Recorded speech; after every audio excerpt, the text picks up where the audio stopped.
Bismillahirrahmanirrahim. Assalamualaikum warahmatullahi wabarakatuh. Alhamdulillahirabbil alamin. Hamdan katsiran thayyiban mubarakan fi. Asyhadu an la ilaha illallah wahdahu la syarikalah wa asyhadu anna Muhammadan abduhu wa rasuluh. Allahumma shalli wa sallim wa barik ala Muhammad wa ala alihi wa sahbihi ajmain. Alhamdulillah, segala puji hanya milik Allah Subhanahu wa taala. Bagaimana kabar para pendengar Anas Radio di seluruh negeri, kaum muslimin? Semoga Allah merahmati kita semua. Malam hari ini seperti biasa kita berjumpa kembali di acara kesayangan kita, acara tanya jawab problema muslim, yang di malam hari ini, hari Kamis 4 Rabiul Akhir 1434 Hijriah atau bertepatan 14 Februari 2013, di pertemuan ke-13 kita bersama kembali dengan guru kita Al-Ustadz Abu Muhammad Zulkarnain bin Muhammad Sunusi, hafizahullah ta'ala. Baik, kita sapa dulu beliau. Assalamualaikum Ustadz. Waalaikumsalam warahmatullahi wabarakatuh. Ahlan wa sahlan saudara kita Lakha Abu Umar, dan kepada seluruh pendengar Anas Radio dari kalangan kaum muslimin dan muslimat. Doa saya kepada Allah Subhanahu wa taala untuk seluruh pendengar, semoga Allah Subhanahu wa taala selalu menjaga kita semua di dalam lindungannya, taufik dan rahmatnya. Amin ya mujibas sa'ilin. Nah. Ya, para pendengar Anas Radio, baik, seperti biasa kita mulai tanya jawab problem muslim kita dengan nasihat penting dari Lentera Wahyu yang akan disampaikan oleh guru kita kepada Ustadz. Kami persilahkan. Ya. Bismillahirrahmanirrahim. Alhamdulillahi hamdan yaliqu bi jalalihi wa 'azamatihi. Wa asyhadu an la ilaha illallah wahdahu la syarika lah fi asma'ihi wa sifatihi wa uluhiyatihi wa rububiyatihi. Wa asyhadu anna Muhammadan abduhu wa rasuluh khairu bariyatihi sallallahu alaihi wa ala alihi wa sahabatihi, amma ba'd. Ma'asyiral muslimin dan muslimat, para pendengar Radio Anas yang saya hormati dan saya muliakan. Pada malam hari ini, di awal pertemuan kita yang baik ini, saya akan membacakan sebuah hadits dari Rasulullah sallallahu alaihi wasallam.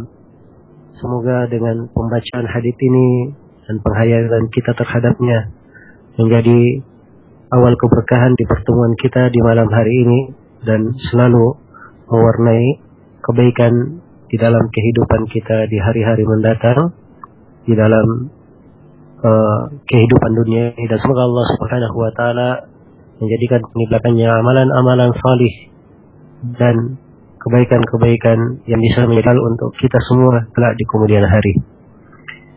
Hadits ini adalah hadits yang diriwayatkan oleh sahabat Abu Bakrah radhiyallahu anhu, di mana Rasulullah sallallahu alaihi wasallam bersabda, beliau menyebutkan bahwa doa-doa yang dibaca atau doa yang dibaca di kondisi-kondisi susah adalah Allahumma rahmataka arju fala takilni ila nafsi tarfata ain wa aslih li sya'ni kullahu la ilaha illa anta. Arti dari doa ini, ya Allah, hanya rahmatmu yang saya harapkan. Janganlah engkau menyerahkan saya kepada diriku sendiri walaupun sekejap mata. Perbaikilah segala perkaraku. Tidak ada yang berhak diibadahi kecuali engkau. Iya, ini doa yang agung, terdiri dari kalimat-kalimat yang sangat indah, penuh arti dan harga. Dan doa ini, sebagaimana yang saya sebutkan tadi, diterangkan oleh Rasulullah SAW sebagai doa yang dibaca di kondisi-kondisi susah. Iya. Dan pembacaan doa ini, dan keberadaan seorang muslim dan muslimah mengetahui pengajaran doa yang dibaca di kondisi-kondisi susah, diajar Rasulullah SAW, ini memberikan kepadanya suatu makna dan memberikan kepadanya suatu bekal yang sangat indah di dalam kehidupan.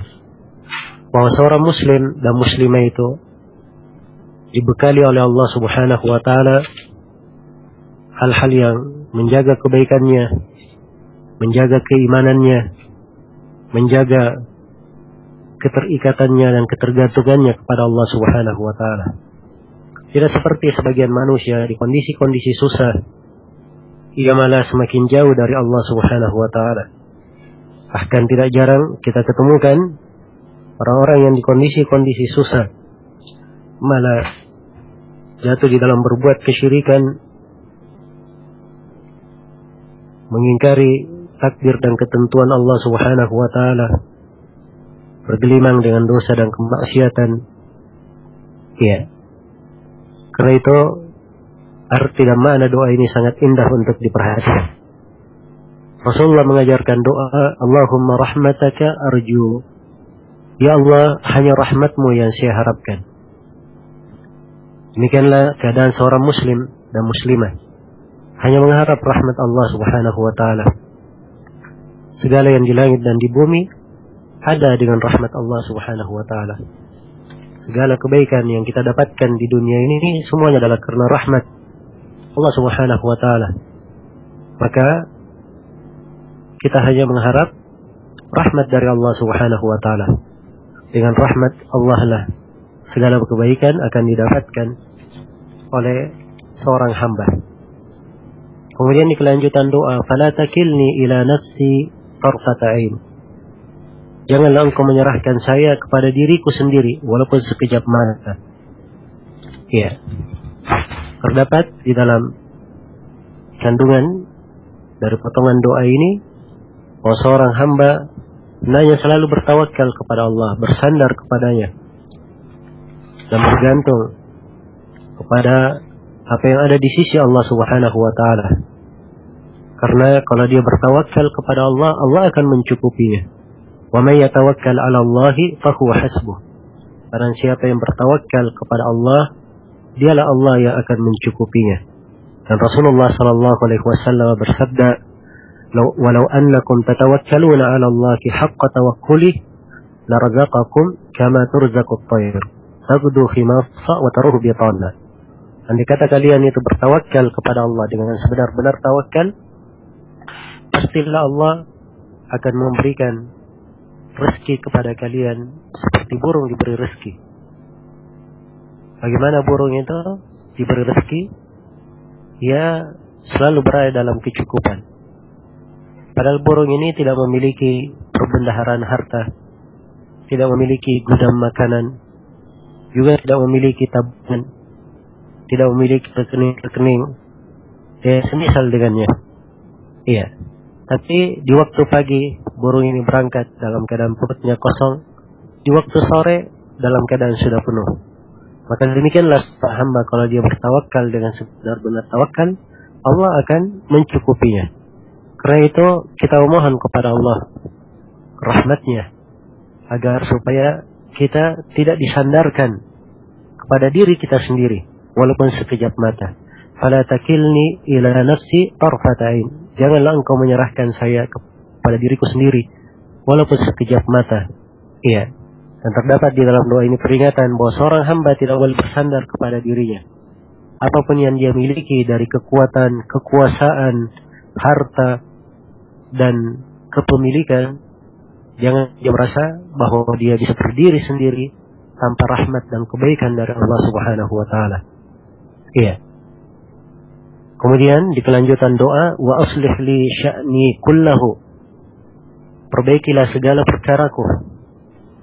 Kita memohon kepada Allah supaya diperbaiki segala perkara kita. Sebab urusan kita tidak akan berjalan dengan baik kecuali kalau Allah memperbaikinya. Ya, kemudian doa ini ditutup dengan kalimat tauhid, la ilaha illa anta. Tidak ada yang berhak diibadahi kecuali Engkau. Terdapat di dalam doa ini keagungan tauhid dan keutamaan dari tauhid itu. Di mana di kondisi-kondisi susah semuanya terselamatkan dengan kalimat tauhid. Kalimat la ilaha illa ant. Tidak ada yang berhak diibadahi kecuali Engkau. La ilaha illallah. tidak ada yang berhak diibadahi kecuali Allah. Karena itu doa Nabi Yunus alaihi salam ketika beliau berada di perut ikan, la ilaha illa anta subhanaka inni kuntu minadh dhalimin. Tidak ada yang berhak diibadahi kecuali Engkau ya Allah. Maha suci Engkau, sesungguhnya saya dahulu tergolong kepada orang-orang yang berlaku zalim. Ya, ini doa ada di dalam Al-Quran dan disebutkan oleh Rasulullah SAW. Doa ini dalam hadits riwayat Imam Ahmad, At-Tirmidzi, An-Nasa'i dan selainnya. Dan juga di antara doa yang diajarkan oleh Nabi SAW di kondisi susah, yaitu beliau mengajarkan doa Allahu Rabbi la usyriku bihi syai'a. Allah adalah Rabbku, saya tidak berbuat kesyirikan terhadapnya dengan suatu apapun. Disebut tauhid di dalam kondisi susah. Demikian pula hadits Ibnu Abbas riwayat Bukhari dan Muslim. Rasulullah sallallahu alaihi wasallam mengajarkan doa di kondisi susah. La ilaha illallahul azimul halim. La ilaha illallahu rabbul arsyil azim. La ilaha illallahu rabbus samawati wa rabbul ardi wa rabbul arsyil karim. Iya. Tidak ada yang berhak diibadahi kecuali Allah yang Maha Agung lagi Maha Penyantun. La ilaha illallahul azimul halim. Kemudian la ilaha illallahu rabbul arsyil azim. Tidak ada yang berhak diibadahi kecuali Allah, Rabb arsy yang agung. La ilaha illallahu rabbus samawati wa rabbul ardi wa rabbul arsyil karim. Tidak ada yang berhak diibadahi kecuali Allah, Rabb langit dan Rabb bumi serta Rabb arsy yang mulia. Iya. Karena itu selalulah bersandar kepada Allah Subhanahu wa taala pada segala keadaan. Haraplah rahmatnya dan mintalah kepadanya supaya Allah selalu menolong kita, dan kunci dari segala keselamatan adalah seorang hamba selalu menjaga kemurnian ibadahnya hanya kepada Allah Subhanahu wa taala. Dia menjaga kalimat la ilaha illallah ya, dan dia terapkan di dalam kehidupannya bahwa tidak ada yang berhak diibadahi kecuali Allah Subhanahu wa taala. Semoga Allah Subhanahu wa taala memberikan taufik dan rahmatnya kepada kita semua dan menjaga kita semua dari segala perkara yang tidak menyenangkan, dan semoga Allah Subhanahu wa taala selalu memberikan kebahagiaan di dalam kehidupan kita dengan keimanan, dengan ilmu agama, dengan amalan yang salih, dan semoga Allah Subhanahu wa taala selalu menjadikan kehidupan akhirat itu berada di dalam sanubari kita dan selalu memberkahi segala upaya dan amalan kita di kehidupan dunia ini. Innahu waliyyu dzalik wal qadiru alaihi wa huwa jawadun karim. Wallahu taala alam. Iya. Iya. Alhamdulillahirabbil alamin, untayan yang indah dari guru kita Al-Ustaz Zulkarnain hafizahullah. Baik para pendengar An-Nas Radio, jangan lupa untuk mengirimkan pertanyaan melewati kotak surat @annasradio.com atau melalui Yahoo Messenger dengan ID An-Nas Radio, atau bisa juga lewat BlackBerry dengan PIN 2633310D, atau bila ada yang mau bertanya langsung dengan percakapan bisa melalui Skype An-Nas Radio.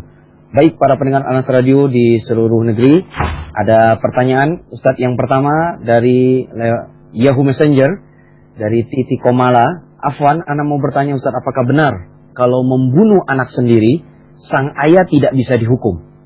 Dan apakah jika suami membunuh istri, sang suami tidak bisa dihukum juga? Karena hukum ini diberlakukan di Saudi Arabia yang ana bingung apakah ini dari Islam. Maka apakah di Saudi perempuan itu tidak ada harganya? Ya, silakan Ustaz. Bismillahirrahmanirrahim. Alhamdulillahirabbil alamin. Wassalatu wassalamu ala mab'uts rahmatan lil alamin. Nabiyina Muhammad wa ala alihi wa sahbihi wa man tabi'ahum bi ihsanin ila yaumiddin, amma ba'd. Yang pertama di sini mungkin apa yang disampaikan oleh saudari penanya adalah suatu hal yang kurang dari sisi kelengkapan informasi. Ya, perlu diketahui bahwa makna anak sendiri atau ayah tidak boleh dihukum karena membunuh anak sendiri bukan artinya tidak dihukum. Tapi yang dimaksud tidak boleh ayah dihukum qisas dengan cara ia dibunuh pula lantaran ia membunuh anaknya sendiri. Ya, adapun hukum tetap diberikan hukum kepada si ayah yang membunuh anaknya.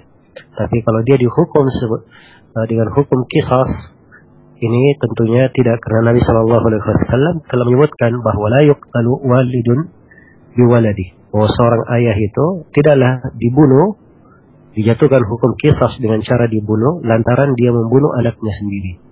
Ya, tapi membunuh adalah sebuah dosa dan hukum yang tetap ditegakkan. Ya, adapun suami kalau dia membunuh istri, ya ini dijatuhkan padanya hukum mati kepada suami yang melakukannya, sebab ini bentuk dari jinayah, dan telah diketahui bahwa di dalam hukum Islam laki-laki yang membunuh perempuan itu dilakukan qisas terhadapnya walaupun yang terbunuh itu adalah seorang perempuan. Karena itu mungkin apa yang sampai kepada al-ukht saudari penanya adalah informasi yang kurang. Semoga Allah Subhanahu wa taala memberi taufik kepada semuanya. Nah, ya. Pertanyaan berikut Ustadz dari Yahoo Messenger juga. Baik Ustadz, belakangan ini saya mengecat rumah. Alhasil cat itu belepotan di badan. Pada saat waktu tiba sholat zuhur dan asar, saya mandi dan berusaha menghilangkan cat yang melekat. Namun sangat sulit untuk memastikan hilang seluruhnya, atau terkadang sesaat setelah sholat baru menyadari ada yang terlewat. Bagaimana hukum sahnya wudhu dan sholat dalam kondisi tersebut Ustadz? Ya. Ya, pertama cat itu ada dua macam. Ada yang menembus ke kulit, meresap ke kulit, dan ada yang menjadi penghalang masuknya air ke kulit. Cat yang masuk meresap ke kulit ini nggak ada masalah, walaupun masih ada bekas, sepanjang masih menyentuh kulit, maka insyaallah taala wudunya sudah syah. Karena Nabi Shallallahu Alaihi Wasallam telah bersabda, "Faman wajada ma'an falyumissahu basyarata." Siapa yang mendapatkan air, hendaknya dia usapkan ke kulitnya, maka harus menyentuh kulit. Adapun kalau catnya tidak menyentuh, tidak meresap ke kulit, sehingga cat ini melekat dan menghalangi air masuk ke kulit, maka cat yang seperti ini harus dihilangkan. Ya, harus dihilangkan. Maka kepada akhi yang bertanya ini, apabila cat jenis yang kedua ini melekat pada dirinya, pada anggota wudu yang merupakan syarat keabsahan wudu, yang saya maksud di sini pada muka, kemudian dari pergelangan tangan hingga ke siku, kemudian kaki hingga ke dua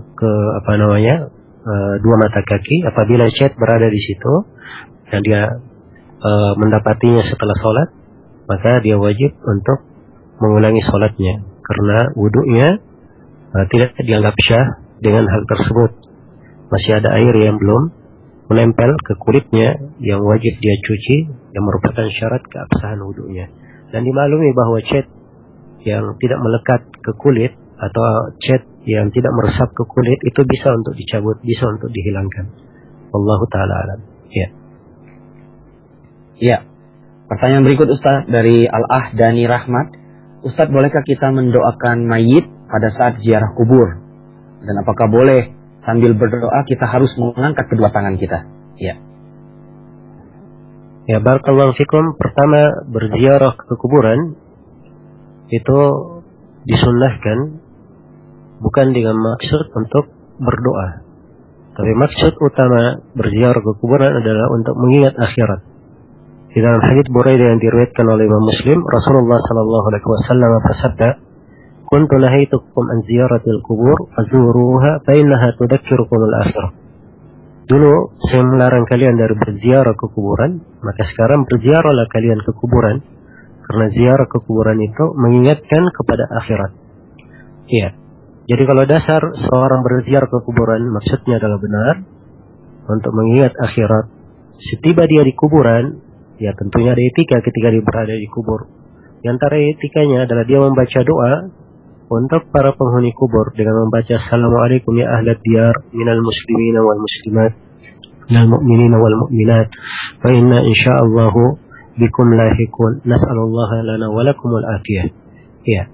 Dan apabila ia telah berada di kuburan, kemudian dia ingin mendoakan untuk orang tertentu, mayit tertentu di kubur tersebut, seperti orang tuanya, saudaranya, ya, ini insyaallah ta'ala tidak ada masalah. Sebab maksud asalnya adalah ziarah ke kuburan, dan boleh dia ikutkan ya doa di belakangnya. Sebab telah syah Nabi sallallahu alaihi wasallam pernah berdoa untuk orang tuanya di kuburan, walaupun dimaklumi bahwa doa Nabi Shallallahu Alaihi Wasallam tidak diperkenankan karena dia mendoakan untuk orang tuanya dan keduanya meninggal dalam keadaan bukan seorang muslim.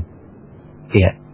Kemudian berkaitan dengan masalah mengangkat tangan di kondisi pada saat dia berdoa, ya saya tidak mengetahui ada larangan di dalam hal tersebut. Wallahu taala. Iya. Ya.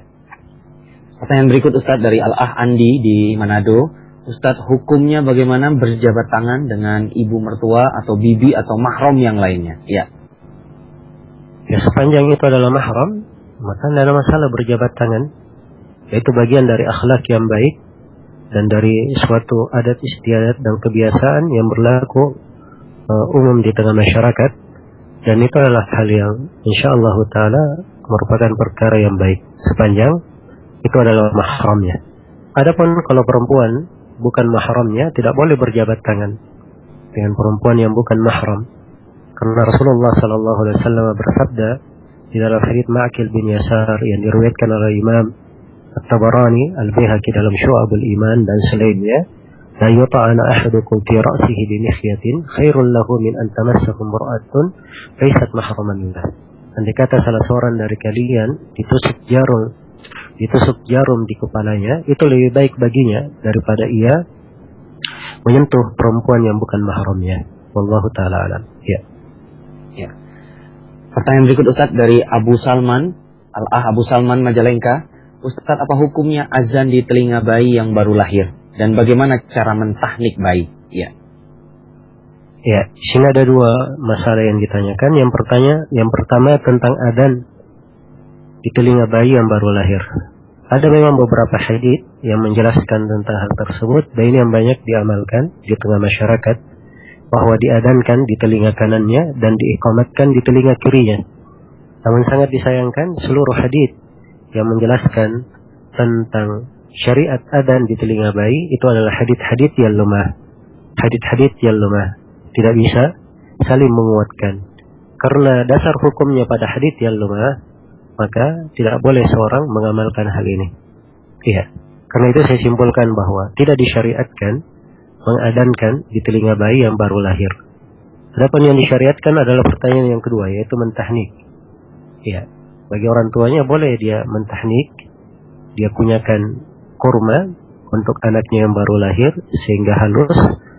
Kemudian setelah itu ditempelkan ke langit-langit dari bayi tersebut, ya, sebab itu adalah makanan yang bagus yang masuk ke dalam bayi, makanan yang termasuk makanan yang terbaik apabila awal kali hal yang masuk ke dalam bayi tersebut. Ya Allah Ta'ala.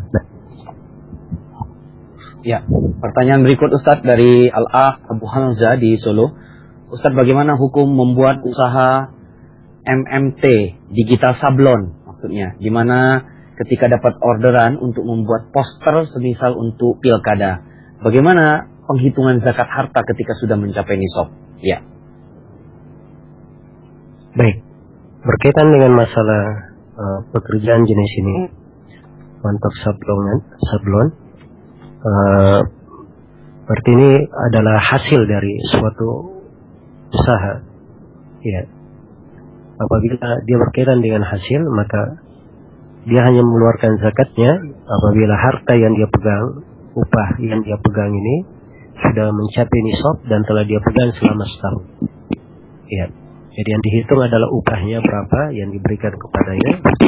Kemudian upah ini dia lihat. Kalau upahnya dia simpan di sisinya dan mencapai waktu 1 tahun, ya, mencapai waktu 1 tahun, berputar 1 tahun, dan dia telah mencapai nisab kadar wajib zakat, yaitu harta itu senilai dengan 595 gram perak atau senilai dengan 85 gram emas, ya, maka barulah dia wajib untuk dikeluarkan zakatnya. Ya. Namun perlu saya ingatkan bahwa di dalam jasa-jasa yang seperti ini, seorang hamba hendaknya tolong menolong dalam hal yang baik, dalam perkara yang baik dan merupakan ketakwaan. Ya, jangan tolong menolong di dalam perkara yang sifatnya ada dosa dan permusuhan. Ya, dan dimaklumi di dalam pilkada, ya, banyak hal-hal yang keluar dari batasan yang dibolehkan oleh syariat. Karena itu saya ingatkan dengan firman Allah Subhanahu wa taala, "Wala ta'awanu 'alal itsmi wal 'udwan." Jangan kalian tolong menolong di atas dosa dan permusuhan. Nah. Ya. Ustadz, ini ada pertanyaan langsung lewat Skype. Kita sapa dulu. Assalamualaikum.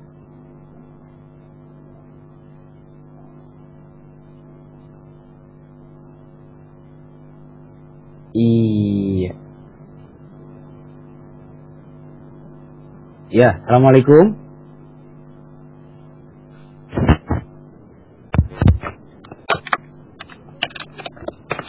Halo, assalamualaikum. Waalaikumsalam warahmatullahi wabarakatuh. Dengan siapa? Dengan Herman di Kendari, Bang. Iya, ya silakan langsung bertanya dengan Ustaz. Ya. Ini Ustaz, saya mau tanya masalah pembagian waktu pada hari Jumat. Itu kaitan dengan masalah pahala dalam hadis Rasulullah yang sebutkan tentang waktu yang mendatangi pada masjid pada hari pertama pahalanya sapi dan seterusnya, itu dia pada waktu pembagian waktu hanya atau pada tingkatan pahalanya, seperti waktu pertama atau waktu kedua, atau maksud hadisnya itu orang yang datang pada pertama kali, yang pada datang pertama, orang datang ke masjid pertama, kedua dan seterusnya. Itu makanya bagaimana, Ustaz? Ya, barakallahu fiik. Pertama berkaitan dengan hadits yang ditanyakan. Itu adalah hadits yang diriwayatkan oleh Al-Imam Al-Bukhari dan Imam Muslim. Ya. Serta selainnya dari hadits Abu Hurairah radhiyallahu taala anhu. Nabi sallallahu alaihi wasallam menyebutkan keutamaan orang-orang yang mendatangi hari Jumat. Dan beliau terangkan di antara keutamaannya, "Man ata fis sa'atil ula," siapa yang datang di saat yang pertama, fakannama qarraba badana, seakan-akan dia mendekatkan bertakarrub dengan unta. Dan siapa yang datang di saat tsaniyah, di saat yang kedua, fakannama qarraba baqarah, seakan-akan dia takarrub dengan sapi dan seterusnya.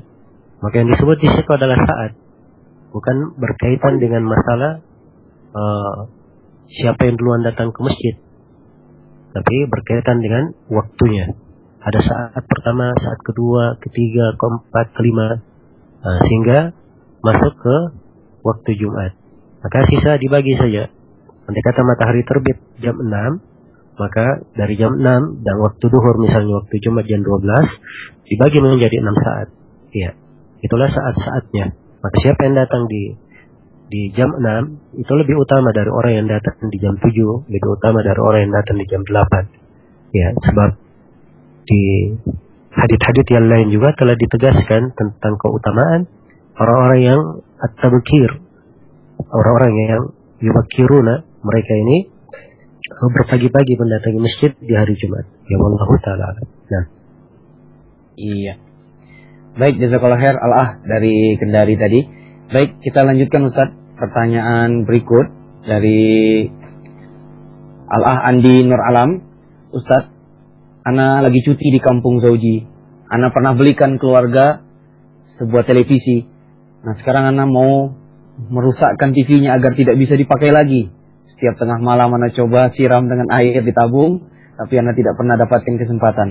Bagaimana ini Ustaz? Sedangkan ana waktu beli ana sudah mengerti dakwah. Ya. Iya. Barakallahu fiik. Yang pertama itu adalah kesalahan yang terjadi masa lalu. Semoga Allah Subhanahu wa taala mengampuninya sepanjang al-akh yang bertanya sudah menyesali hal tersebut dan bertobat. Dan semoga Allah Subhanahu wa taala mengampuni apa yang telah lalu. Ya, dan keberadaan televisi sekarang itu dipakai dalam hal yang tidak baik. Ya. Yang saya nasihatkan di dalam hal ini adalah memberi nasihat yang baik kepada keluarga, bukan dengan cara merusaknya. Ya, sebab andai kata televisi itu dirusak, ya, dan mereka juga tetap ingin nonton televisi, ya mungkin mereka akan kembali memperbaiki televisinya, kemudian mengeluarkan biaya dalam memperbaikinya, dan tidak akan tercapai. Bahkan di sini terjadi dua kerusakan. Televisi sudah rusak, kemudian keluarga kembali mengeluarkan biaya lagi. Karena itu saya nasihatkan kepada al-akh yang bertanya untuk mengedepankan, menasihati dan memberikan wejangan dan diterangkan kerusakan-kerusakan dalam televisi tersebut, tontonan-tontonan yang tidak baik, merusak dari sisi akidah, dari sisi akhlak, ya, dan selainnya dari hal-hal yang dimaklumi dari kerusakan televisi. Semoga Allah Subhanahu wa taala memberi taufik kepada semuanya. Nah. Ya. Ya, Ustaz, pertanyaan berikut dari Al-Ahsardi di Sidrap. Ustaz, ana mendengar ayat-ayat Al-Quran dari HP. Apa boleh ana langsung menghentikan bacaan tersebut di mana bacaan tersebut langsung terputus? Ataukah ana harus menunggu sampai satu ayat selesai? Ya. Ya. Dari etika di dalam mendengarkan Al-Quranul Karim adalah dia mendengar Al-Quran Karim tersebut secara sempurna. Ya, sebab Al-Quran itu ya diturunkan per surah, dan ada yang diturunkan per ayat. Ya. Dan sebagian dari kalimat memang ada yang turun ya belakangan. Seperti di surah Al-Baqarah, minal fajri, turun belakangan di ayat tentang masalah makan sahur. Ya, hanya dari etika membaca Al-Quran atau mendengarkan Al-Quran, apabila seorang ingin memutuskan Al-Quran tersebut atau apa yang dia dengar, dia biarkan bacaan si pembaca hingga akhir ayat, kemudian dia matikan. Nah, itu yang paling baiknya. Tetapi kalau misalnya ada yang memutus sebelum ayat itu selesai, insyaallah taala itu tidak ada masalah, cuman itu adalah perbuatan yang kurang afdal. Ya, Allah taala. Ya. Pertanyaan berikut, Ustaz, dari saudara Arfiani di Gersik. Ustaz, bagaimana penjelasan mengenai infak atau sedekah atas nama orang yang meninggal? Itu hadisnya bagaimana? Lalu, bukannya kalau orang meninggal itu semua amalannya terputus, kecuali 3 perkara.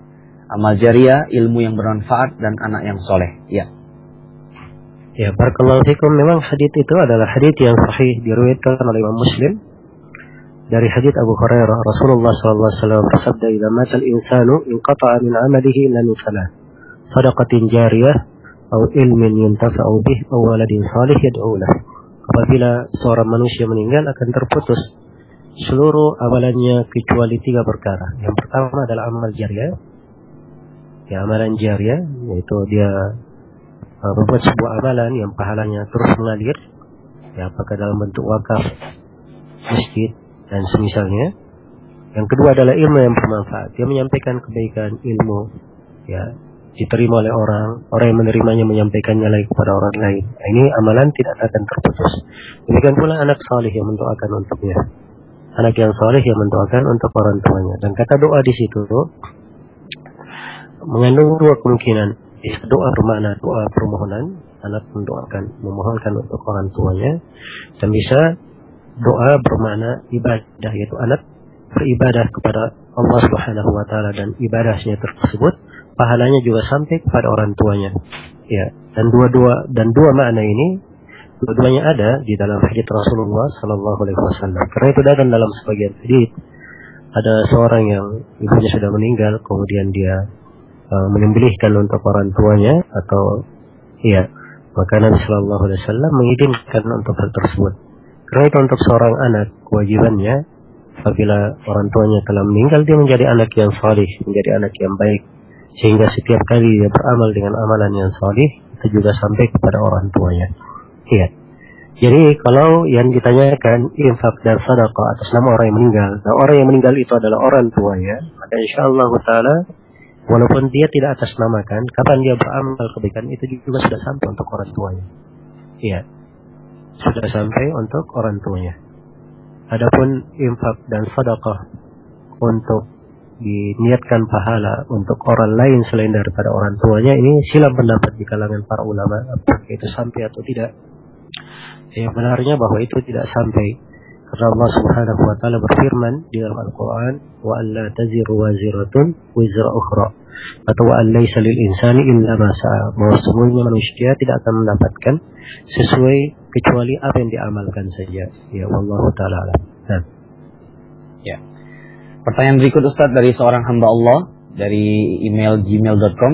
Ustaz, bagaimana menasihati orang tua yang sedang sakit namun selalu mengeluh dan kadang enggan melaksanakan sholat?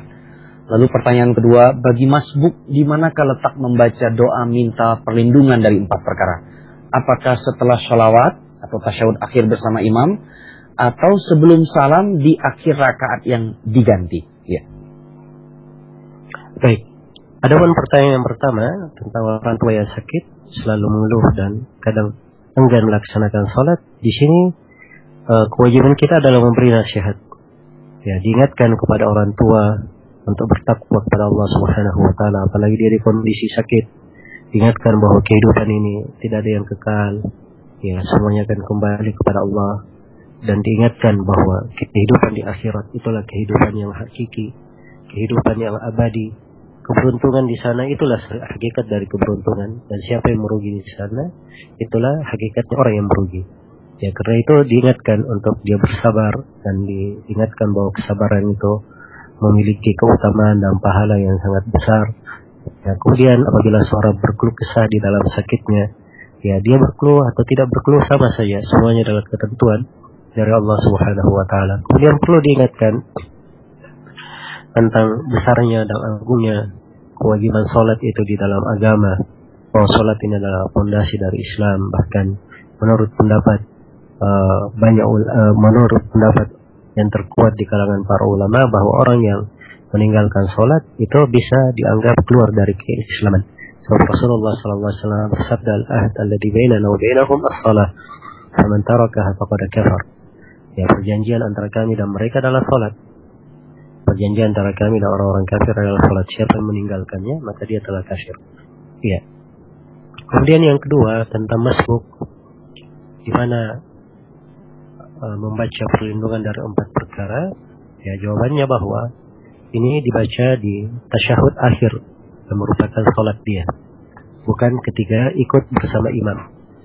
Ya, karena ketika dia ikut bersama imam, bacaan imam tidak tahu, itu bukan hal yang zahir sehingga kita mengikutinya.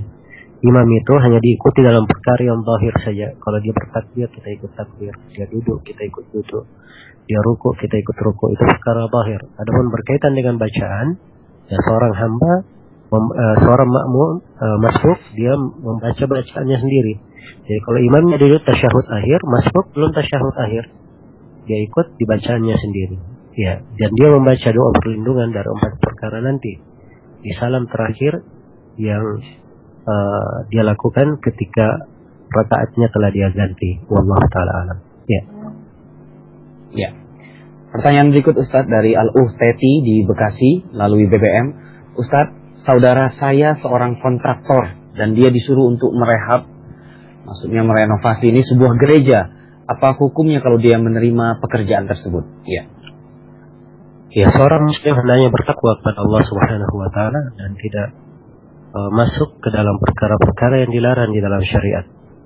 Ya, melihat sebuah gereja itu adalah bentuk tolong menolong di atas dosa dan di atas hal yang dilarang di dalam agama.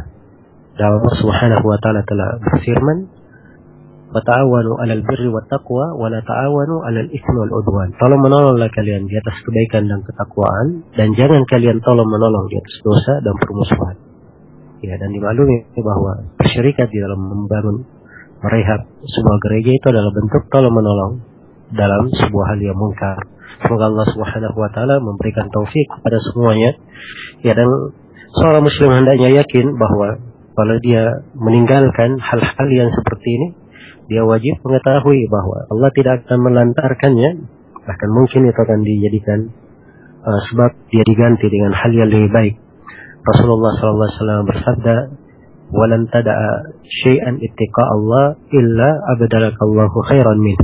Tidaklah engkau meninggalkan sesuatu karena takut kepada Allah, kecuali Allah akan mengganti kamu yang lebih baik darinya. Nah. Ya. Soal berikut dari Al-Ah Edi di Lambitu, Nusa Tenggara Barat. Ustaz, bagaimana hukumnya sholat di masjid yang dibangun oleh orang kafir? Ya. Ya.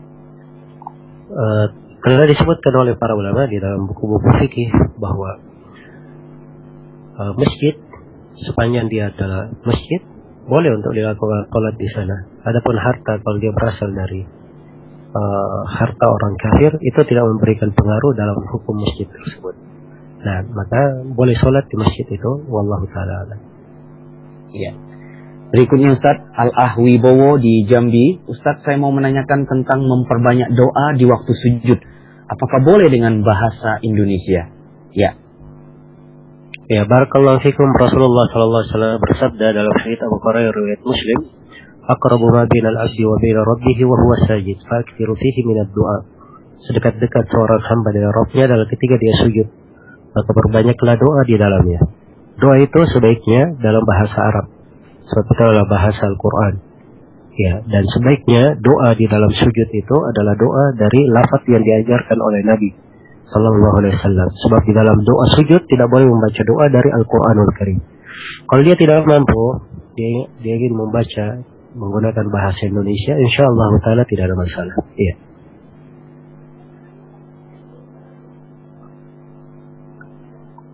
Iya. Pertanyaan berikut Ustadz dari Al-Ah Abu Farhan di Maros. Ustadz, saya punya paman sudah dicerai 30 tahun yang lalu. Tapi ada anaknya 2 orang ikut istri. Paman memiliki rumah dan tinggal dengan adik saya atau keponakan paman. Yang jadi masalah, benarkah sikap paman yang memberi rumah kepada adik saya padahal kedua anaknya juga menuntut? Apakah anak yang tinggal dengan ibu karena tidak dapat warisan dari bapaknya? Mohon jawabannya Ustaz. Ya. Ya. Ini berkaitan dengan pemberian, bukan berkaitan dengan warisan. Sebab si paman di sini memberi kepada kemenakan, ya, memberi kepada kemenakannya, dan sifatnya adalah pemberian. Sifatnya adalah pemberian. Dan pemberian yang seperti ini disebut hibah. Dan hibah itu diperbolehkan di masa seorang masih sehat, dia masih hidup, dengan syarat tidak membahayakan keluarganya sendiri dan tidak membahayakan ahli waris. Ya.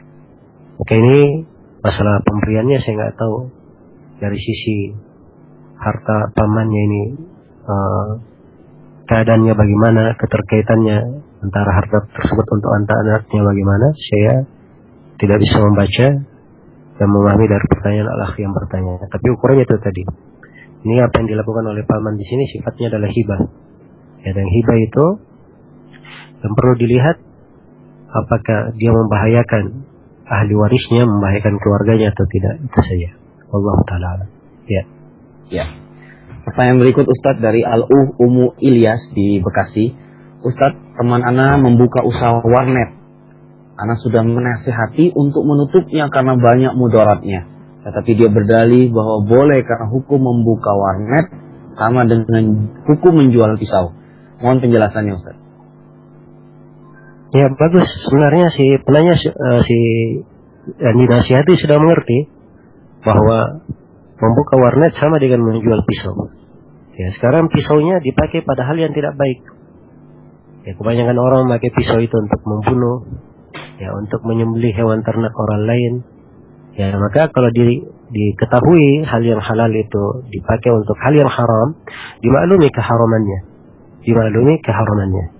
Ya, berkaitan dengan warnet, ada sisi manfaatnya dan ada sisi kejelekannya. Ya, tapi sisi kejelekannya itu lebih banyak. Kecuali kalau orang-orang yang membuka warnet ini, mengkondisikan warnetnya dengan aplikasi atau software yang bisa mengantisipasi hal-hal yang mungkar untuk diakses di warnetnya, agar supaya tidak bisa diakses di warnetnya, maka insyaallah ta'ala itu adalah perkara yang baik. Sebab warnet ini sendiri, sekali lagi, ada sisi baiknya dan ada sisi jeleknya. Ya, kapan sisi jelek lebih mendominasi, di sini tidak diperbolehkan. Tapi kapan sisi kebaikan lebih mendominasi, ada hal-hal yang jelek dilakukan oleh sebagian orang, itu urusan dia, antara dia dan antara Allah. Karena sisi kebaikannya lebih mendominasi. Dan untuk membuat warnet ini sisi kebaikannya lebih mendominasi, pemilik warnet harus membekali warnetnya dengan software atau ketentuan-ketentuan yang tidak memberikan kesempatan bagi orang-orang yang berbuat maksiat, yang ingin mengakses hal-hal yang terlarang untuk mampu bermaksiat atau mampu mengaksesnya. Wallahu ta'ala. Ya. Ya. Pertanyaan berikut Ustadz dari Al-Uh Umu Sadida di Surabaya. Ustadz, Ana bekerja di rumah sakit. pekerjaan adalah terapis anak-anak, tetapi di dalamnya masih terdapat ikhtilat dan memakai seragam kerja sebagaimana umumnya. Tapi kalau selain di kantor, Anda memakai pakaian yang syar'i, sedang Anda dan suami menanggung keluarga besar dan penghasilan suami pas-pasan. Apakah Anda harus keluar dari kerja tersebut, Ustaz? Mohon nasihatnya. Ya, barakallahu fikum. Sebenarnya bekerja di rumah sakit itu adalah perkara yang baik, ya, sebab dia berkaitan dengan membantu orang lain. Ya, dan adanya ikhtilaf di dalam proses pengobatan itu kadang dari perkara yang diperbolehkan di dalam syariat.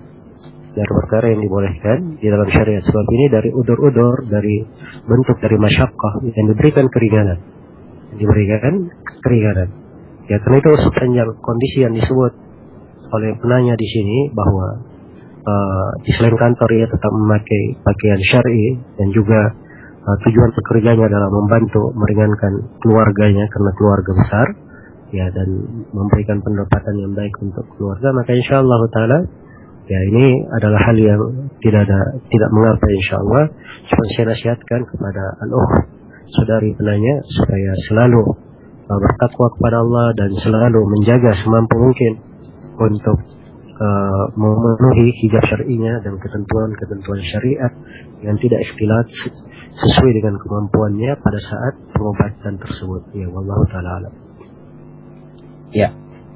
Pertanyaan berikut, Ustaz, dari Abu Salman di Jakarta.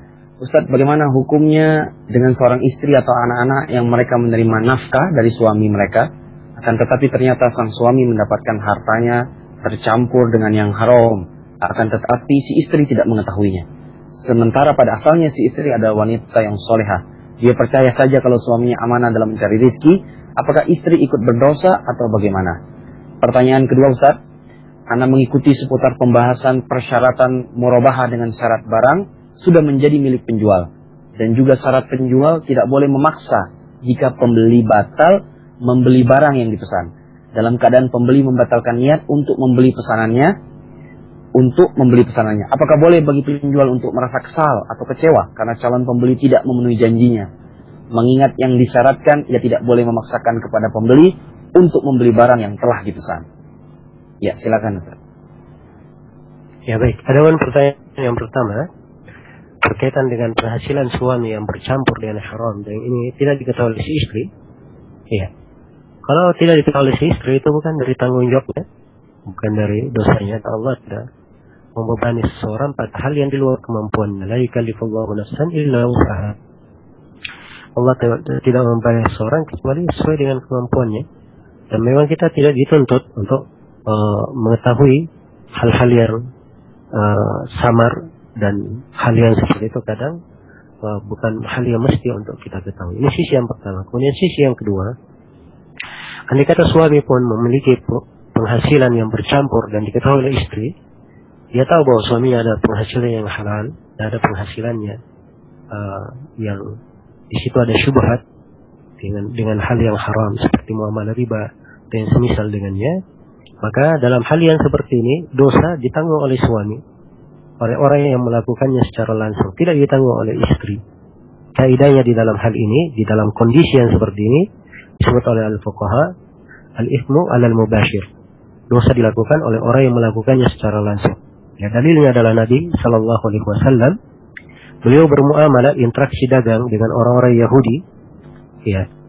Beliau mengambil bayaran dari orang-orang Yahudi, mengambil barang dari orang-orang Yahudi. Padahal dimaklumi di dalam Al-Quranul Karim disebutkan orang-orang Yahudi itu makan riba, bermuamalah dengan riba. Ya, harta mereka bercampur. Karena harta mereka bercampur dan mereka bermuamalah dengan riba, ya, dan itu adalah pekerjaan mereka sendiri. Memang kaitannya dosa ditanggung oleh orang yang melakukannya langsung. Adapun kita yang bermuamalah dengan mereka, tidak ada dosa terhadap kita di dalam hal tersebut. Adapun pertanyaan yang kedua berkaitan dengan syarat murabahah, ya, kemarin saya sebutkan saya nggak ingat apa si penanya memahami ini dari tanya jawab yang sudah berlalu atau dia pahami dari saya di pelajaran-pelajaran yang lainnya.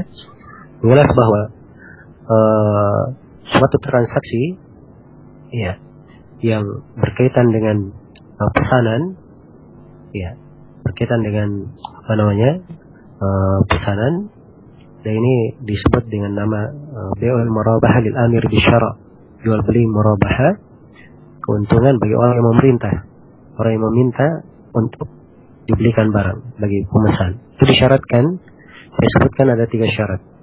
Ya, jadi kalau misalnya ada A, B, dan C, ya ada si A pihak pemesan, si B pihak penjual, dan si C pihak pemodal. Si A ingin membeli barang dari si B tapi dia tidak punya modal, maka dia datang kepada si C, si pemodal. Dia kata kepada si A, berkata kepada si C, tolong berikan barang jenis tertentu kepada si B, nanti saya beli dari kamu secara beransur. Ini kita katakan bahwa hal yang seperti ini diperbolehkan dengan 3 syarat. Ya, syarat yang pertama, si C sebagai pemodal harus membeli barang itu dulu. Setelah masuk di dalam kepemilikannya, baru dia menjual. Syarat yang kedua disyaratkan bahwa apabila si A, si pemesan membatalkan, tidak boleh si C memaksa untuk membeli barang tersebut. Kemudian syarat yang ketiga, apabila barang terjadi kerusakan, maka kerusakan ditanggung oleh si C sebab barang adalah miliknya. Ya, tidak ditanggung oleh si A kecuali kalau barang itu sudah diserahkan, sudah dijual. Itu 3 syarat. Jadi kalau yang ditanyakan oleh penanya di sini, apakah dia boleh kesal atau yang semisal dengan itu kecewa? Ya, kekesalan, kekecewaan itu perkara yang kadang lumrah pada manusia. Ya, barangnya nggak jadi dibeli, mungkin dia kesal, kecewa. Ya, hal yang seperti ini ya sebagai hal yang wajar pada manusia, kita tidak masuk di dalamnya. Tapi dalam masalah ketentuan syariat dia wajib menerima. Itu 3 ketentuan yang telah kita terangkan di dalam pembahasan ini. Wallahu ta'ala. Ya. Ya. Pertanyaan berikut Ustadz dari Al-Ah Yahya di Surabaya. Ustadz, saya membaca terjemah kitab At-Tibyan karya Imam An-Nawawi. Di salah satu babnya Imam An-Nawawi menganjurkan membaca Al-Quran berjamaah dan mengeraskan dalam membacanya dengan membawakan beberapa dalil. Bagaimana tentang permasalahan ini Ustadz?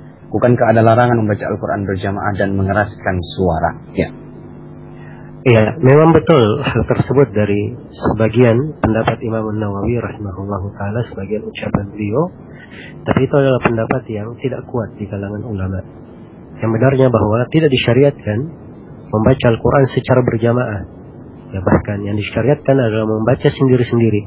Seperti ini yang dilakukan oleh Nabi dan para sahabatnya. Dan Nabi SAW tidak menganjurkan untuk mengeraskan bacaan di atas sebagian yang lain. Di dalam hadits yang diriwayatkan oleh Imam Abu Daud, Nabi SAW bersabda, "Ala kullukum munajin rabbah, fala yajharanna ba'dukum ala ba'din fil qira'ah." Ketahuilah bahwa setiap dari kalian bermunajat kepada Rabbnya, jangan sekali-sekali sebagian mengangkat suaranya di atas sebagian yang lainnya.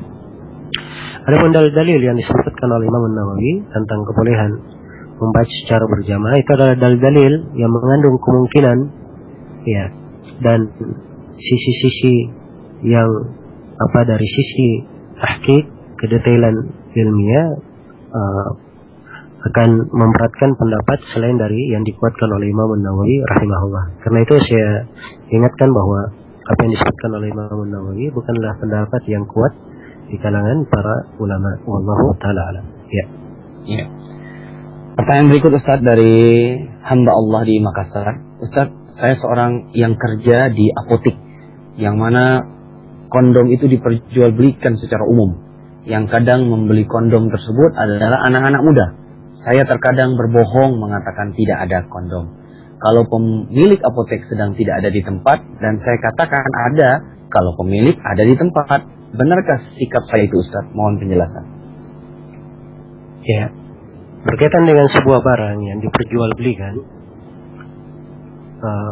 kaidahnya apabila barang tersebut adalah halal, tidak ada masalah barang itu diperjualbelikan. Apabila barang itu adalah barang yang haram, tidak ada masalah, tidak ada silang pendapat di antara kita bahwa itu adalah hal yang diharamkan, tidak boleh diperjualbelikan. Tapi apabila barang ini bisa dipakai dalam hal yang halal dan dipakai dalam hal yang haram, maka mengukur dua hal ini adalah dilihat yang mana yang lebih mendominasi. Apakah mendominasi digunakan yang halal atau mendominasi yang digunakan untuk hal yang haram.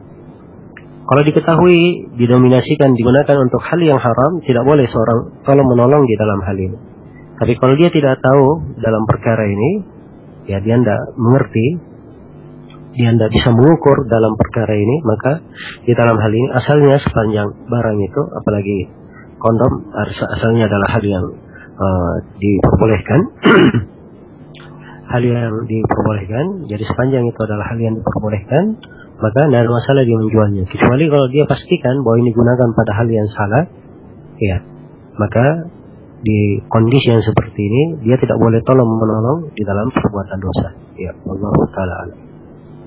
Ya, pertanyaan berikut Ustadz dari Al-Ah Ibrahim dari gmail.com. Ustadz, ana mau bertanya tentang hukum gambar makhluk bernyawa. Bagaimana hukumnya Ustadz jika gambar bayangan makhluk bernyawa atau siluet istilahnya, apakah tetap dijatuhi hukuman seperti gambar biasa? Contohnya seperti gambar tanda di toilet pria dan wanita, hanya gambar berupa simbol namun berbentuk manusia. Lalu pertanyaan kedua, bagaimana hukumnya video? Adakah silang pendapat di kalangan para ulama dan ada sebagian pihak yang menggunakannya sebagai media dakwah? Mohon penjelasannya Ustaz. Ya, barakallahu fikum. Yang pertama berkaitan dengan masalah gambar makhluk bernyawa. Kalau dia mirip dengan makhluk bernyawa tersebut, nah ini yang masuk di dalam nas-nas dan keumuman hadis tentang ancaman orang yang menggambar, membuat gambar dan sejenis.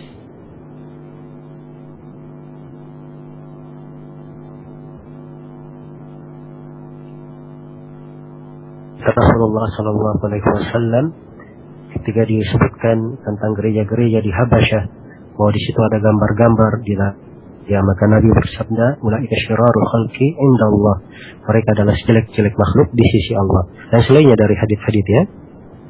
Baik, adapun kalau gambarnya hanya bayangan saja, tidak mirip makhluk bernyawa, maka ini insyaallah taala tidak ada masalah. Cuman saya berikan satu kaidah, ya, bahwa seorang muslim dan muslimah hendaknya menutup segala pintu yang bisa mengantar kepada hal yang diharamkan. Dia tutup segala pintu yang bisa mengantar kepada hal yang diharamkan. Ya. Kemudian yang kedua berkaitan dengan masalah hukum video. Ya. Ini memang ada silang pendapat di kalangan ulama kita belakangan tentang masalah menggunakannya. Tapi kalau misalnya itu digunakan sebagai media dakwah dan ada maslahat di dalamnya, maka insyaallah taala itu tidak ada masalah. Kalaupun ada sedikit dari kejelekan-kejelekan, ya, di belakang hal tersebut, maka kejelekan yang sedikit dibanding dengan kemaslahatan yang banyak, maka itu insyaallah taala tidak dipermasalahkan. Ya, wallahu taala alam. Dan sekali lagi ini dari permasalahan yang perlu saya ingatkan bahwa ada silang pendapat di kalangan para ulama, bukan dari perkara yang seorang harus mempermasalahkannya, apalagi kalau sebagian menyesatkan yang lain, ya, karena masalah ini. Ya, wallahu taala alam. Ya, pertanyaan berikut Ustadz dari Al-Ah Mu'min di Jakarta Pusat.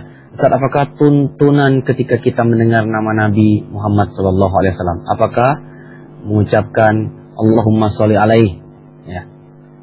Ya, telah syah dari Nabi SAW dari banyak sisi riwayat anjuran untuk kita semua untuk membaca selawat ketika mendengar nama beliau disebut Sallallahu Alaihi Wasallam. Ya, dan selawat itu asalnya boleh dibaca dengan lafaz apa saja, karena Nabi mengajarkan banyak lafaz. Boleh dia baca Allahumma sholli alaihi, atau dia baca Sallallahu Alaihi Wasallam, atau dia baca Allahumma sholli ala Muhammad, atau yang semisal dengan itu. Ya, kecuali kalau di dalam salat, di tasyahud, nah ini tentunya wajib dia membaca dengan selawat yang diajarkan oleh Nabi. Sebab Nabi Sallallahu Alaihi Wasallam mengajarkan pada tasyahud itu selawat dengan pengajaran seakan-akan dia mengajarkan Al-Quran. Karena itu kita tidak boleh melewati lafaz selawat di dalam solat kecuali dari apa yang dituntunkan oleh Rasulullah Sallallahu Alaihi Wasallam. Ya. Ya. Pertanyaan berikut Ustadz dari Al-Ah Abu Lutfi di Purbalingga. Ustadz, ana mau menanyakan hukumnya membuat dan menjual peti mati untuk kaum Nasrani. Ya. Ini sudah berlalu, saya terangkan berkaitan dengan masalah gereja juga. Ya, peti mati untuk orang dikubur ini bukan dari kebiasaan umat Islam. Ini kebiasaan selain umat Islam, dari umat Nasrani, ya, dan selainnya. Karena itu di sini ada dua kesalahan. Yang pertama, dia membuat suatu penyelenggaraan jenazah yang tidak disyariatkan. Kemudian yang kedua, dia jual kepada orang-orang kafir untuk melakukan kemungkaran di dalamnya.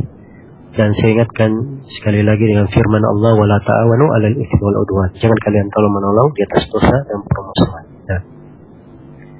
Berikutnya Ustaz dari saudara Reoli Nofwan di gmail.com. Ustaz mau bertanya, pertama, bagaimana saya tidak terjatuh di dalam dosa yang berulang-ulang? Lalu yang kedua, bagaimana agar saya dapat istiqomah sholat fardu terutama di masjid? Dan yang ketiga, bagaimana pengobatan ilahiyah atas orang tua saya yang sakit muntah hingga 7-8 kali sehari, sudah sebulan dan belum sembuh juga. Padahal sudah berobat ke sana kemari, bahkan ke kesyirikan. Saya juga sudah bersedekah tapi belum nampak juga tanda-tanda kesembuhan. Mohon jawabannya Ustaz. Ya, barakallahu fikum. Yang pertama berkaitan dengan pertanyaan bagaimana cara supaya tidak terjatuh dalam dosa berulang-ulang. Ini untuk masalah ini saya hanya bisa menasihatkan beberapa hal. Yang pertama yang saya nasihatkan, hendaknya Allah yang bertanya, saudara kita yang bertanya, ya, memperhatikan apa makna dosa itu. Bagaimana bahaya dari dosa tersebut. Dan apa dampak-dampak negatif di belakang dosa itu. Dan bagaimana dosa-dosa itu bisa mendatangkan prahara dalam diri seorang hamba, dalam hati seorang hamba, dalam jasad seorang hamba. Prahara di tengah keluarganya, di tengah masyarakatnya. Bahkan mendatangkan berbagai bahaya di atas negeri dan bumi yang dia pijak. Ya. Jadi pengenalan seorang hamba terhadap dosa ini akan membuat dia benci kepada dosa dan tidak ingin mendekatinya. Kemudian yang kedua saya nasihatkan supaya saudara penanya selalu mengingat bahwa kehidupan ini adalah sementara. Dan apa yang kita lakukan di kehidupan ini semuanya akan kita pertanggungjawabkan kepada Allah. Kemudian yang ketiga, hendaknya kita memperbanyak mengingat kematian. Bagaimana dahsyatnya kematian itu, sakaratul maut. Iya. Dan bagaimana sedihnya orang yang keluar dari jasadnya oleh kematian tersebut, dia membawa bergeliman dengan dosa dan maksiat. Nah, kemudian hendaknya diingat akan kehidupan hari akhirat dan diingat di hari kiamat ada surga dan ada neraka. Ini semuanya insyaallah Ta'ala akan membantu seorang itu supaya dia istiqamah meninggalkan dosa. Kemudian saya nasihatkan juga kepada saudara yang bertanya dan kepada seluruh kaum muslimin dan muslimat yang mendengar ucapan saya ini, supaya kita mempelajari ilmu agama dengan benar. Sebab seorang yang memiliki ilmu, ya, sangat mengerti akan jeleknya dosa, dia insyaallah Ta'ala akan lebih mampu menjauhkan dirinya dari dosa itu. Ya. Kemudian juga saya nasihatkan untuk memilih kawan-kawan yang baik, teman duduk yang baik, agar supaya dibantu di atas ketaatan. Ada contoh dan suri teladan yang baik di dalam beramal. Ya. Dan saya nasihatkan juga untuk banyak membaca Al-Quran, banyak beribadah kepada Allah. Adapun pertanyaan yang kedua tentang bagaimana istiqamah salat fardu terutama di masjid. Ya, kalau dia adalah seorang lelaki, dia wajib untuk salat berjamaah di masjid. Maka di sini yang perlu dia ketahui adalah dalil-dalil tuntunan agama tentang kewajiban salat berjamaah di masjid. Kemudian dia perlu mengetahui bagaimana keutamaan salat berjamaah tersebut. Apalagi berkaitan dengan salat fardu, ini adalah kewajiban bagi seorang hamba. Pada salat itu terdapat cahaya untuk seorang hamba, kunci kesuksesan dan keberkahan di dalam kehidupannya. Salat adalah penggugur dosa-dosanya, hal yang meningkatkan derajatnya. Ya. Dan salat adalah suatu argumen yang sangat kuat nanti baginya di sisi Allah Subhanahu wa taala. Salat adalah penggugur dosanya dan banyak lagi dari keutamaan-keutamaan salat. Kalau ini diingat, insyaallah taala akan membantu seorang untuk istiqamah. Ya, dan sebenarnya dari rahasia dari keindahan salat ini yang banyak orang melalaikannya. Bahwa salat itu adalah nikmat, anugerah yang sangat besar. Ya. Andai kata seorang muslim luput dari anugerah ini, maka dia akan luput kebaikan yang sangat banyak. Karena itu kalau dia menjaga sholatnya, hendaknya dia bersyukur kepada Allah, diberi taufik melakukan sholat, diberikan kemudahan oleh Allah Subhanahu wa taala mendekatkan diri kepada Allah dengan sholat tersebut. Kemudian yang terakhir berkaitan dengan orang tua beliau yang sakit, saya berdoa kepada Allah Subhanahu wa taala semoga beliau diberikan kesembuhan dari penyakit yang beliau derita. Demikian pula semoga seluruh dari kaum muslimin dan muslimat yang menghadiri majelis ini apabila ada penyakit untuk diberikan kesembuhan oleh Allah Subhanahu wa taala. Ya, dan perlu diketahui bahwa penyakit itu adalah bagian dari ketentuan-ketentuan Allah di tengah makhluk. Itu adalah ujian dan cobaan. Dan seorang hamba di tengah ujian harus memiliki kesabaran, harus memiliki ketakwaan, dan dia harus bergantung kepada Allah Subhanahu wa taala. Ya, kita hanya berusaha dan berupaya, yang menentukan adalah Allah Subhanahu wa taala. Kadang kita mengharapkan pada sesuatu itu dan kita anggap itu adalah sebuah kebaikan, tapi belum tentu itu adalah hal yang baik untuk kita di sisi Allah. Mungkin kita dipalingkan dari hal tersebut, diberikan pilihan yang lebih baik oleh Allah Subhanahu wa taala. Ya, karena itu yang saya nasihatkan kepada saudara kita yang bertanya untuk bertakwa kepada Allah, selalu memurnikan ibadahnya kepada Allah. Ya, jangan mendekati pintu kesyirikan, sebab ini tidak akan menambah penyakit itu kecuali semakin memberatkan dan semakin membuatnya parah. Ya, kemudian hendaknya ketika dia bersedekah atau beramal dengan amalan yang saleh, dia lebih mengikhlaskan niatnya kepada Allah Subhanahu wa taala. Walaupun salah satu dari maksud sedekah adalah dia mendapatkan kebaikan, ya, ada pengaruh yang dia lihat dari sedekah tersebut, tapi seorang hamba di dalam sedekahnya yang paling pertama dia niatkan adalah ibadah kepada Allah. Jangan dia niatkan dengannya pahala. Jangan dia niatkan dengannya dia mendapatkan imbalan dari sedekahnya. Tapi dia ikhlaskan karena Allah Subhanahu wa taala. Dan ingat, kalau seorang hamba ikhlas di dalam amalannya, itulah kunci segala kebaikan. Semoga Allah Subhanahu wa taala memberi taufik kepada semuanya. Ya. Ya. Pertanyaan berikut Ustaz dari Al-Umu Rosyadi di Semarang. Ustaz, bagaimana penjelasannya tentang hukum bisnis trading forex? Ini tentang jual beli saham, Ustaz. Ya. Tentang jual beli saham, ini ada banyak rincian ya di dalamnya. Ya, karena saham itu berbagai jenis. Nah, dan ini pembahasan saham kalau ingin diuraikan tentunya akan panjang pembahasannya. Nah, karena itu saya harapkan dari saudari kita yang bertanya untuk mengarahkan pertanyaan kepada hal yang lebih spesifik, kepada hal yang lebih khusus lagi, supaya kita bisa menjawab ya sesuai dengan apa yang dimaksudkan. Sebab ini pertanyaan terlalu luas cakupannya. Semoga Allah mudahkan waktu yang lain. Nah. Ya. Pertanyaan berikut dari Nala Haizan, Ustaz, bagaimana cara agar kita dapat khusyuk di dalam sholat? Ya. Ini khusyuk di dalam sholat memang adalah suatu hal yang berat. Ya. Tapi Allah Subhanahu wa taala memudahkan bagi siapa yang Allah kehendaki. Banyak kiat di dalam khusyuk itu. Ya, yang pertama di antara hal yang memudahkan seorang untuk khusyuk di dalam sholatnya adalah dia mengerti dia sholat beribadah kepada siapa. Iya. Seorang hamba harus mengenal keagungan dan kebesaran Rabb-Nya, menghadirkan nama-nama dan sifat-sifatnya. Iya.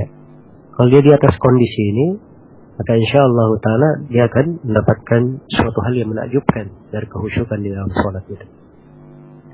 Kemudian yang kedua dari wejangan Nabi di jenjang ibadah, ketika beliau ditanya tentang ihsan, beliau berkata, ta'budallaha ka'annaka tarah, fa illam takun tarahu fa innahu yaraka.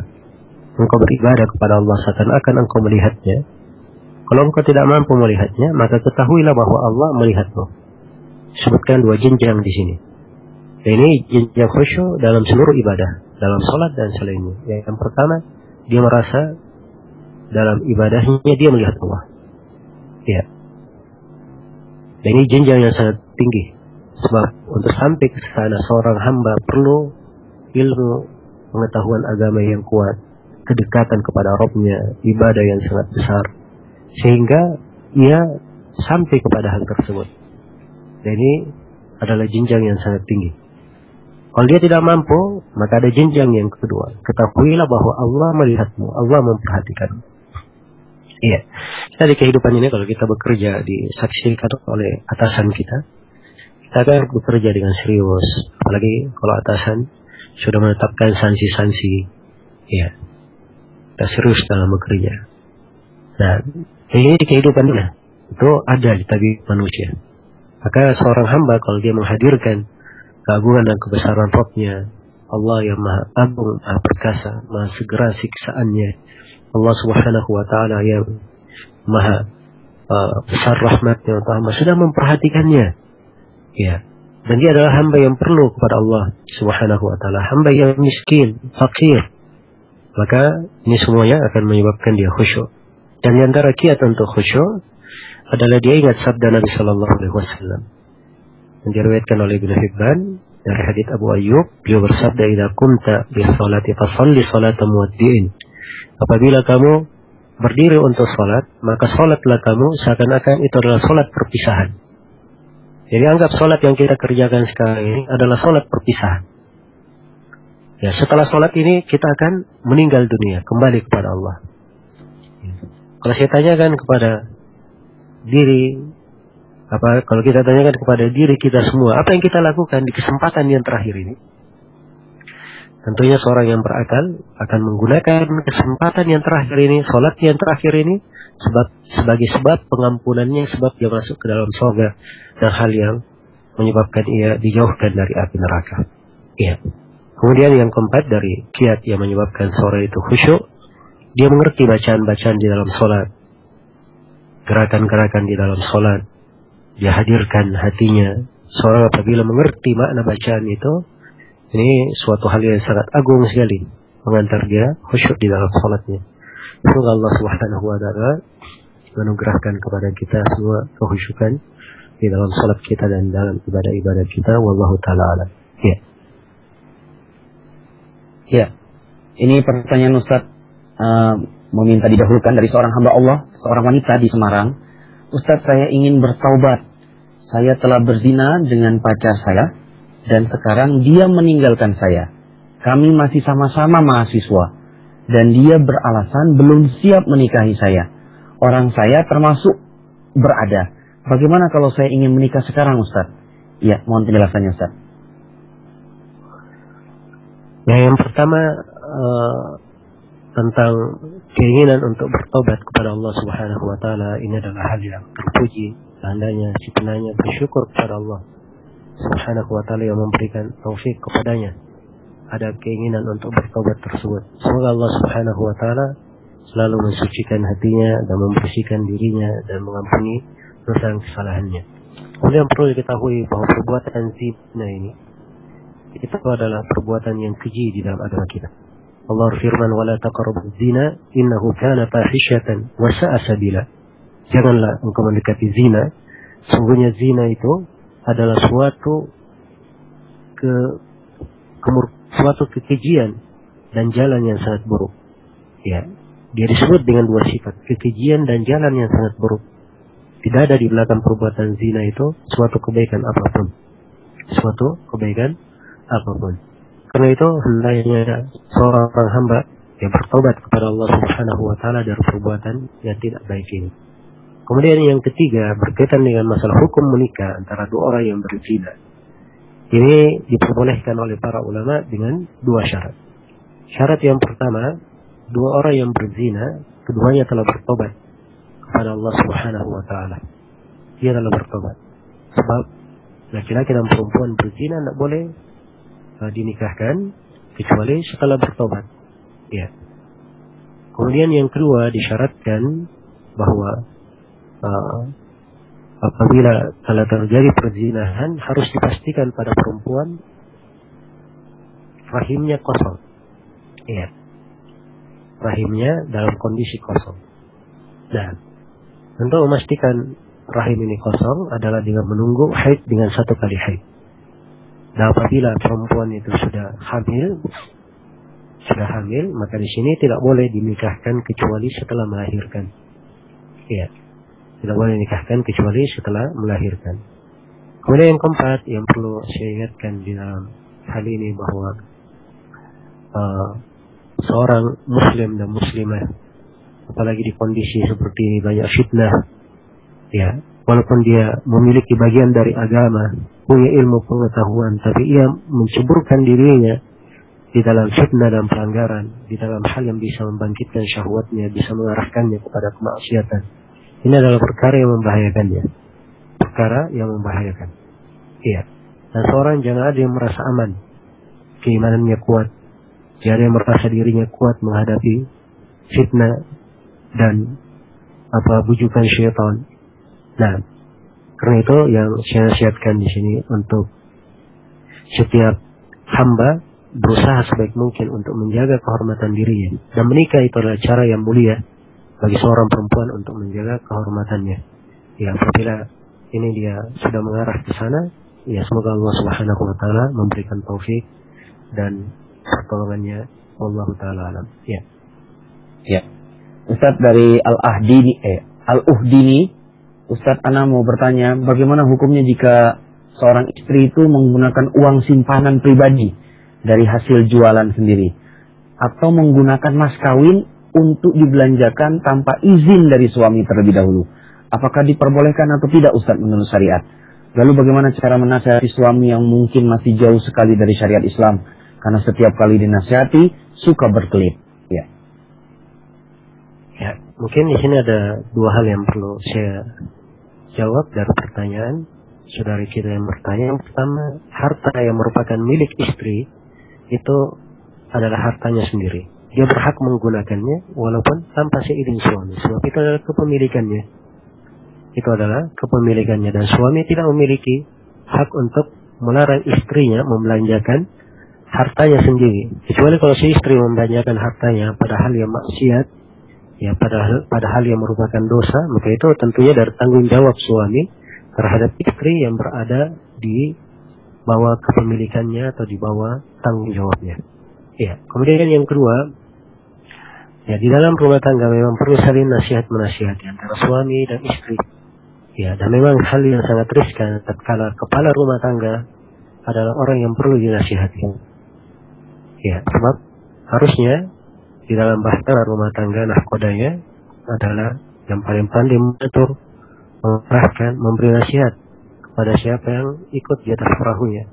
Tapi ini menjadi masalah, nahkodanya perlu diberi nasihat, perlu diberikan pengarahan, maka ini kadang agak riskan.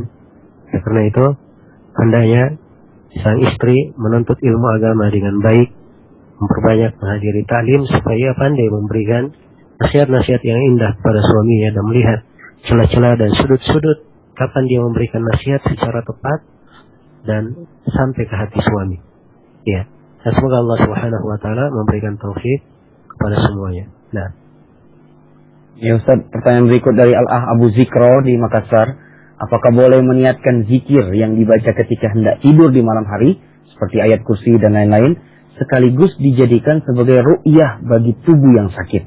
Lalu yang kedua, bolehkah seorang akhwat menjaharkan bacaannya ketika sholat jahriyah? Ya. Ya, berkaitan dengan masalah zikir tidur, itu adalah zikir-zikir tertentu diajarkan oleh Nabi Sallallahu Alaihi Wasallam. Seperti membaca ayat kursi, membaca 3 kun, ya. Dan ada zikir-zikir yang dimaklumi. Maka sepanjang itu adalah zikir yang dikhususkan oleh Nabi untuk dibaca sebelum tidur, maka kita boleh untuk membacanya. Ya, boleh untuk membacanya. Adapun Al-Quranul Karim juga dipakai bacaan sebelum tidur, kalau ingin diniatkan juga sebagai ruqyah untuk badan yang sakit, insyaallah taala tidak ada masalah. Ya. Yang kedua, berkaitan dengan masalah akhwat menjaharkan bacanya ketika sholat jahriyah, ini diperbolehkan kalau dia sholat di rumahnya sendirian, ya.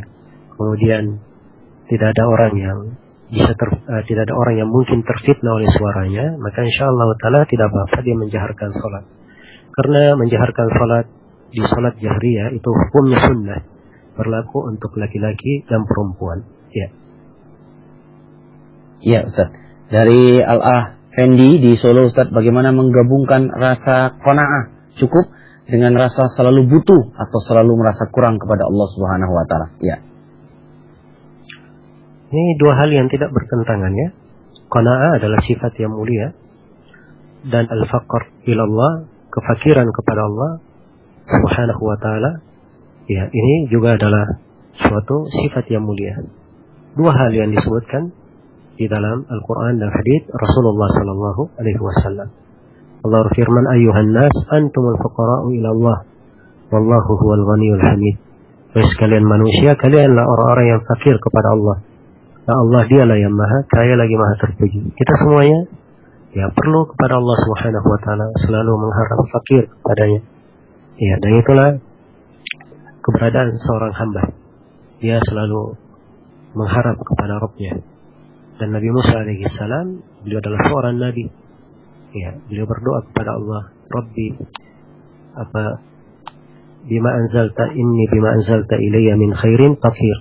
Ya Rabb, wahai Rabbku, sungguhnya ya saya terhadap nikmat yang kau turunkan adalah seorang yang fakir, seorang yang sangat butuh kepadamu, sangat perlu kepadamu. Ya, dan dimaklumi bahwa seorang hamba tidak ada yang terlepas ya rahmat dan kebaikan Allah Subhanahu wa taala, seperti yang saya sebutkan di awal pertemuan kita di malam hari ini. Dan sifat qanaah adalah sifat yang baik dan mulia, sifat yang terpuji, yang merasa cukup dengan apa yang Allah berikan kepadanya. Dan Rasulullah SAW bersabda, "Qad aflaha man aslama wa ruziqa kafafan wa qanna'ahu Allahu bima atah."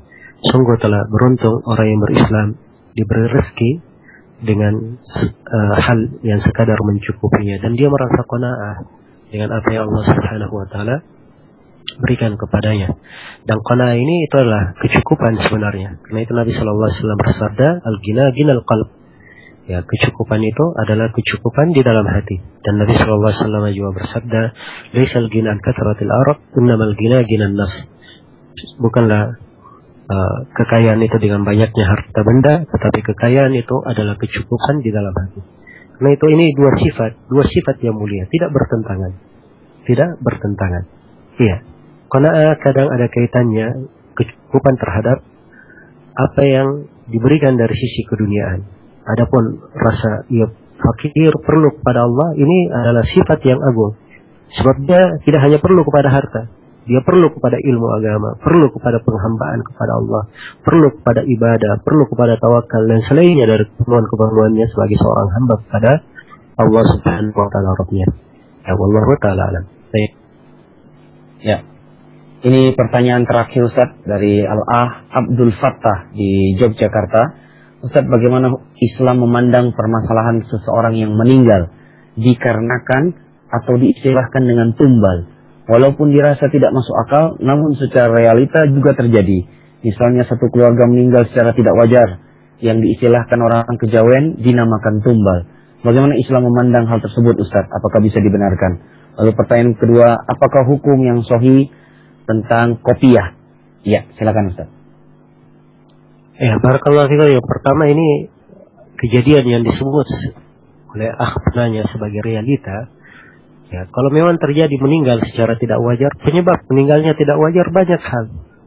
Ya, dan mengatakan bahwa itu adalah sebagai tumbal, ini tidak ada yang bisa memastikannya. Tidak ada hal yang bisa memastikannya. Karena itu keyakinan yang seperti ini, itu adalah keyakinan yang batil. Keyakinan yang batil, yang hendaknya seorang muslim, ya selalu, seorang muslim dan muslimah selalu menjaga keyakinan hatinya, membersihkannya, diberikan dari bid'ah dan hal-hal yang tidak dituntunkan di dalam syariat. Apabila ya seorang meninggal, ya maka itu sudah ketentuan dan takdir dari Allah Subhanahu wa taala. Ya. Nah, apabila seorang diramalkan akan tertimpa sesuatu, ya kalau dia bertawakal kepada Allah dan Allah tidak menakdirkan hal tersebut, tidak ada yang akan bisa membahayakannya. Dan ini dari hal yang hendaknya dijaga oleh seorang hamba.